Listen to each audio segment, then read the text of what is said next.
Assalamu alaikum wa rahmatullah. Malam mai tambaya ta farko yake cewa Assalamu alaikum malam.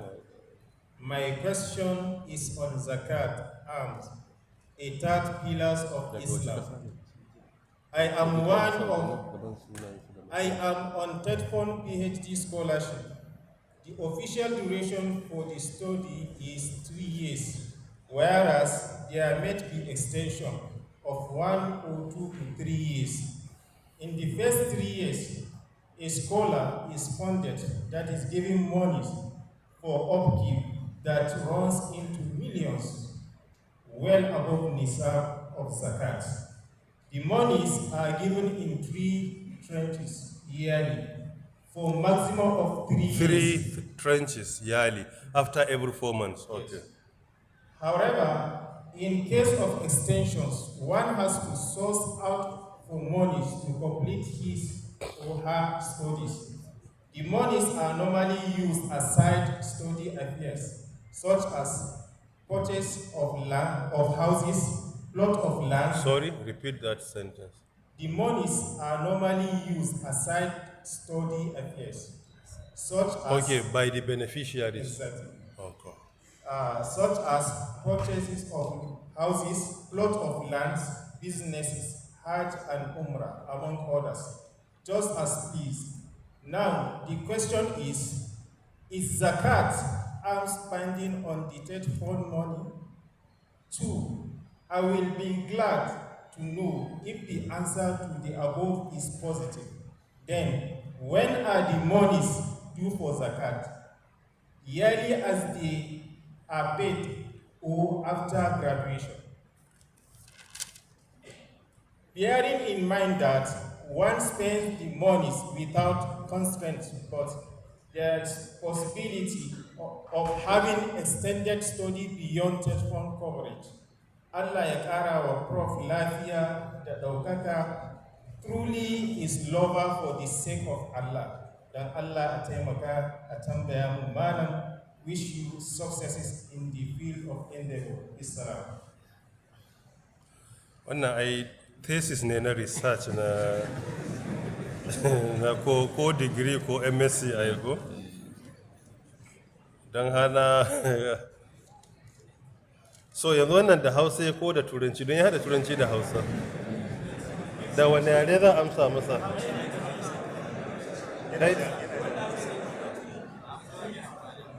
Na? Ai ka san amfanan limit ne, kowa da nasa. Ibrahim da wani yare za a amsa? To kenan da kai za ka zaɓa.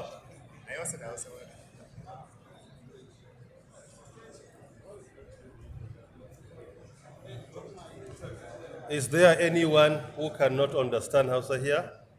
Anyone? You?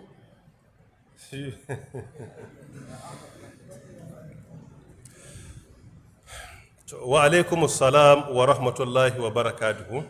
If I understand the question clearly, he is a PhD student or PhD candidate on scholarship from a PTDF. And the question is about whether the money being paid for their upkeep by PTDF is zakatable or not.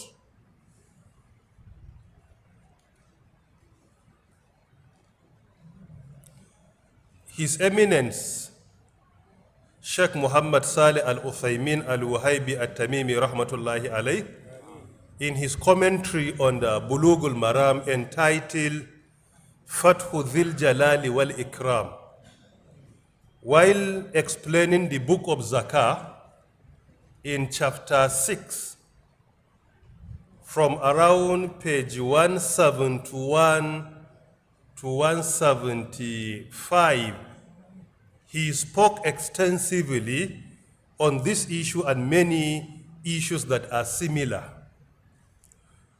Firstly, we need to review what are the conditions that will make your wealth to be zakatable, meaning zakat to be obligatory.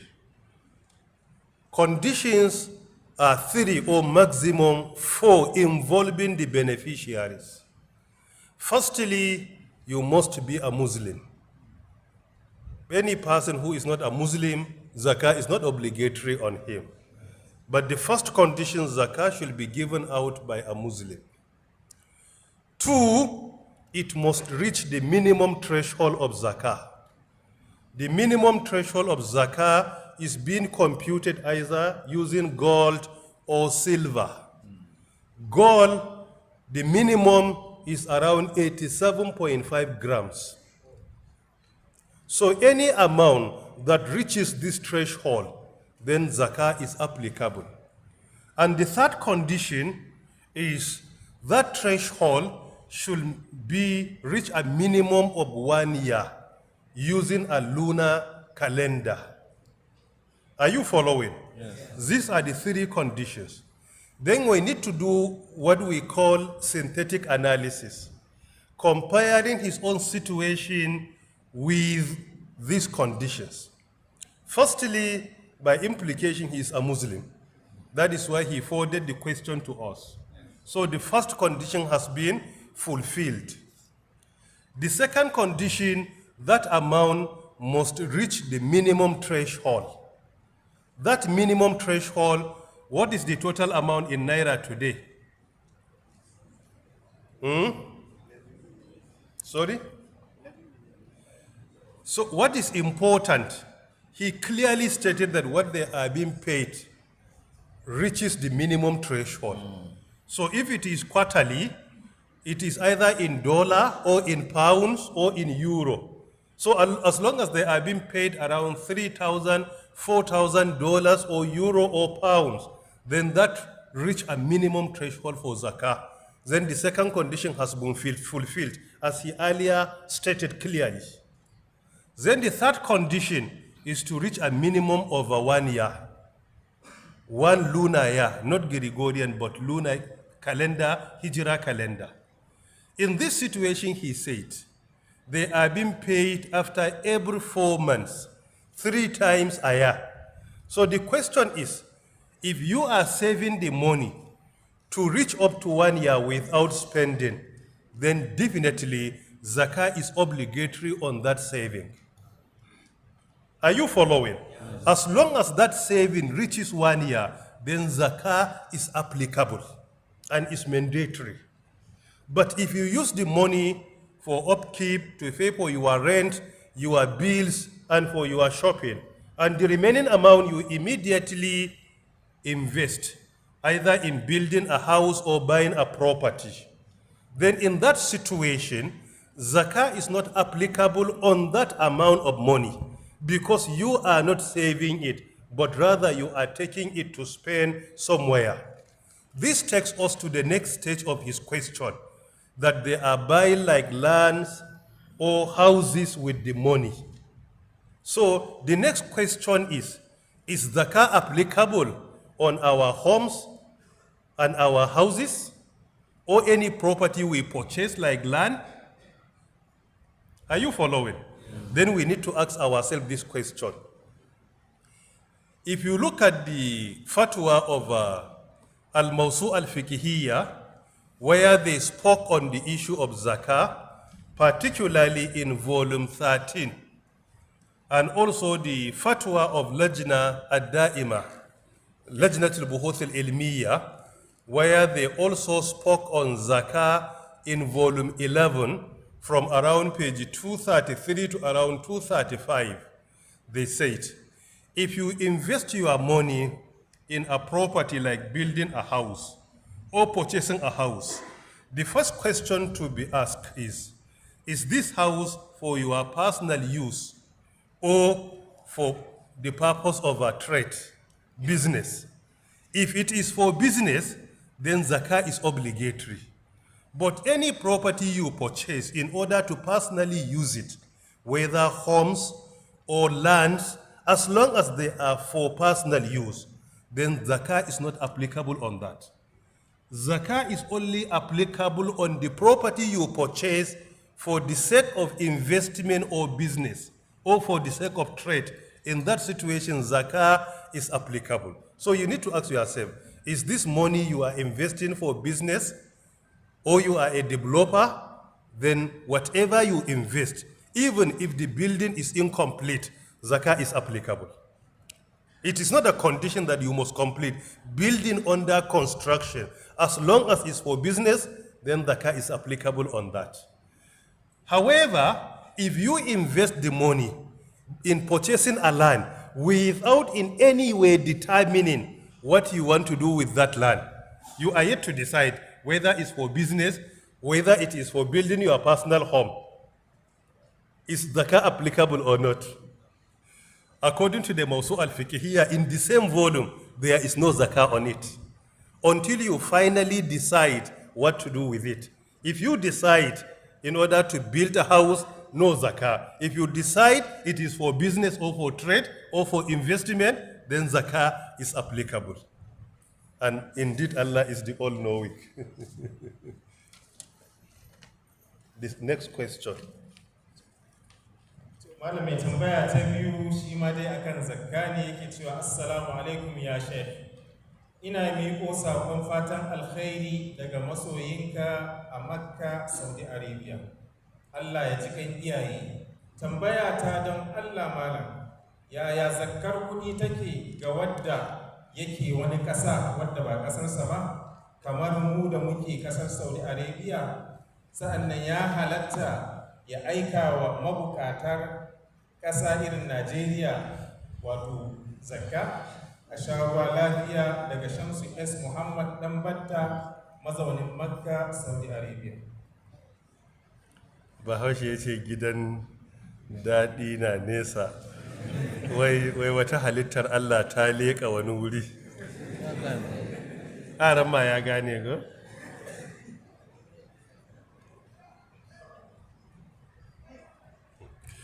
To, assalamu alaikum wa rahmatullahi wa barakatuh. In na fahimci tambayarsa shine cire zakka yana Saudi Arabia zai iya turo kudin Najeriya ko ba zai turo ba. Na farko zakka a kansa. Lajnatu da'ima lil buhuthil ilmiya a cikin fatoyinsu na zakka akwai a volume 10. A volume 10 namba na 9 sun amsa tambaya akan tura zakka daga wata ƙasa zuwa wata ƙasa. Ka ɗauki zakka daga Saudiya ka kawo Najeriya ko daga Najeriya ka kai ta Saudi Arabia. Sun amsa wannan tambaya ɗin a volume mujalladi na 10 namba na 9 har ma zuwa na 10. Na farko abin da suka faɗa, mun yi bayani akan sharuɗan zakka a yanzu tambayar da muka amsa. Na farko mai cirawa ya zama musulmi, na biyu ya zama an kai minimum threshold na zakka, na uku minimum ɗin kuma ya zama mallakarsa ce, na uku kuma ya zama an kai ya zama shine milkan kamilan, sai na uku kuma ya zama ya kai me ya kai shekara. Ai na amsa ta a tambayar da ta gabata, wannan ba sai na maimaita ba. So kula ga wannan abu, in wannan sharuɗa sun cika, zakka na wajibi a kanka, ba wai a Saudiya ba ko Isra'ila kake zaka cire zakka. In dai wannan sharuɗa sun cika zaka cire. Gaba ta biyu shine tambaya akan ya halatta a cire zakka daga Saudiya a kawo Najeriya. Magana mafi inganci na fatawar lajnatu da'ima lil buhuthil ilmiya a mujalladi na 10 namba na 9 zuwa 10 sun ce ya halatta a cire zakka daga ƙasa a kai ƙasa, musamman idan ya zama ƙasar da aka cire a can tafi mawadata inda za a kai ta. A yanzu ka ɗauka da Najeriya da Saudi Arabia don Allah wafi arziki.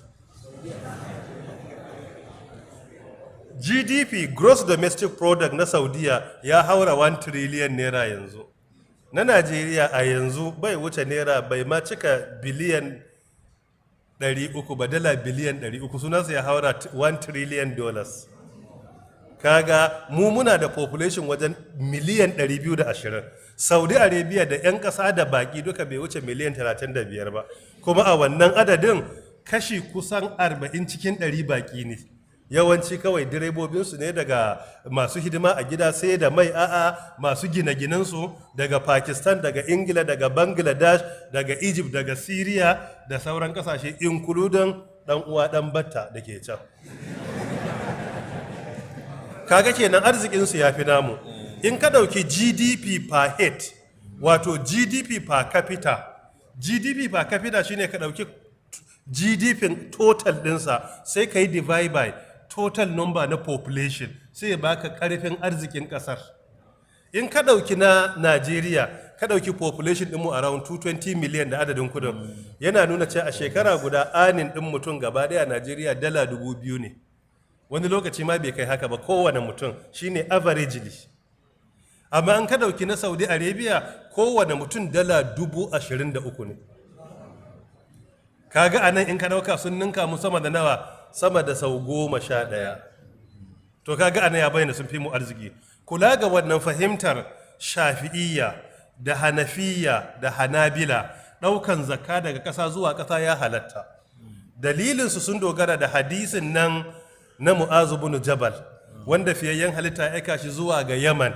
Hadisi da yake muttafaqun alaihi cewa innaka ta'ati qauman min ahlil kitab falyakun awwala ma tad'um ilay shahadatu an la ilaha illallah wa fi riwayatin ila ay yuwahhidullah har zuwa ƙarshen hadisin sai yace fa inna allaha aftarada alaihim sadaqatan tu'khadhu min aghniyaihim faturaddu ala fuqaraihim. Hadisin iya sahihu Muslim, hadisi ne na 19. Kaga sai yace a karbi zakka daga talakawansu, daga mawadatansu a bawa talakawansu. Fahimtar waɗanda suke ga ya halatta Hanabila da Shafi'iyya da Hanbaliyya ai tu'khadhu min aghniyaihim, ma'anarsa shine tu'khadhu min aghniya'il muslimina ila fuqara'il muslimina. So tunda ku haka ne duk inda aka samu mawadatan musulmai ana iya bawa fakiran musulmai. Waɗanda suke ga asali bai halatta ba an fi samun su a cikin masabar mu ta Najeriya da sauran wurare ita ce ta Malikiyya. Da yawa daga cikin Malikiyya ba su da fahimtar haka, sai dai in wanda za a cire a ƙasarsu sun fi arziki akan inda za a kai. Suka ce in sun fi arziki to ya halatta a yi, kamar a cire zaka daga Saudiya ko daga Qatar. Yanzu Qatar irin ko daga Kuwait, yanzu kudin Kuwait ya fi na kowanne karfi a duniya. Ya halatta a cire zaka daga Kuwait a kawo Afirka, a kai Najeriya ko a kai Nijar ko akwai Kamaru ko a kai Ghana. Yan uwa duka ya haƙuri saboda muna da talakawa da yawa a wurarenmu. To ko a Malikiya a nan ya halatta. A inda suke da ja shine bai halatta a cire zakka a Najeriya a kai ta Saudiya ba. Saboda fahimtar su tu'khadhu min aghniyaihim faturaddu ala fuqara shine tu'khadhu min aghniya'il balad ila fuqara'il balad ne. So su akan mawadatan gari zuwa ga talakawan gari ne. To su a fahimtar su anan ba za a yi ba, amma in akwai bukata to ya halatta. Suka ce in aka cire a Saudiya kawo Najeriya ya halatta, in kuma aka cire akan kasashen da arzikinsu kusan daidai ne kamar ka ɗauki Saudi Arabia da Imarat, suka ce a nan in an yi kuskure amma zakat ta yi. In ka cire zakka a Saudiya ka kai ta United Arab Emirates ko ka kai Qatar ta yi, amma a fahimta su an yi kuskure. Amma in ka cire zakka a Najeriya ka kai Saudiya, a fahimtar Malikiya ba ta yi ba. A magana mafi inganci, me dalili? Saboda ai nan an fi bukata a kan can. So da haka suna da fahimtar a nan ba ta yi ba mafiya yawan malamai, amma akwai wanda kuma suke ga ta yi. Ala ayi halin wannan zakka an ka cire ta daga Saudiya a Makka aka tara, ba ma taka ba duk makwabtan a tattara su. In an tara ko Abuja aka zo akwai masu cin zakka ninkin ba ninki. Balle kuma a shiga arewa maso gabar da kuma arewa maso yamma da arewa maso tsakiya. Wannan adadin su na da yawa, Allah ne kadai ya sani. Don haka an tattara a kawo akwai mabukata a nan. Amma dai kuma mutanen Gaza da Yaman da Somalia sun fi mu bukata. Wallahu ta'ala a'lam. Ina ga ya isa ko? Ina zaune ake miƙo min takarda, akwai 'yan uwa da suka zo mana ziyara daga Saudi Arabia ko? A Sheikh Marwan Abbas Sha'ban wa Ustaz Wa'il da kuma waɗanda suka rako bayansu. Shi Sheikh Marwan Abbas Sha'ban shine ra'isul lajnal wataniya li ighathatil hujja. فجزاكم الله خيرا على زيارتنا، أحسن الله إليكم وسدد الله خطاكم إن شاء الله. لكن الدرس يكون باللغة المحلية ليس باللغة العربية، لكن إذا تفهمون معنا إن شاء الله. جزاكم الله خير، أحسن الله إليكم. نعم، جزاكم الله خيرا، تقبل الله زيارتكم. آمين وإياكم إن شاء الله. جزاكم الله خير، أحسن الله إليكم إن شاء الله. الله يليكم، والسلام عليكم.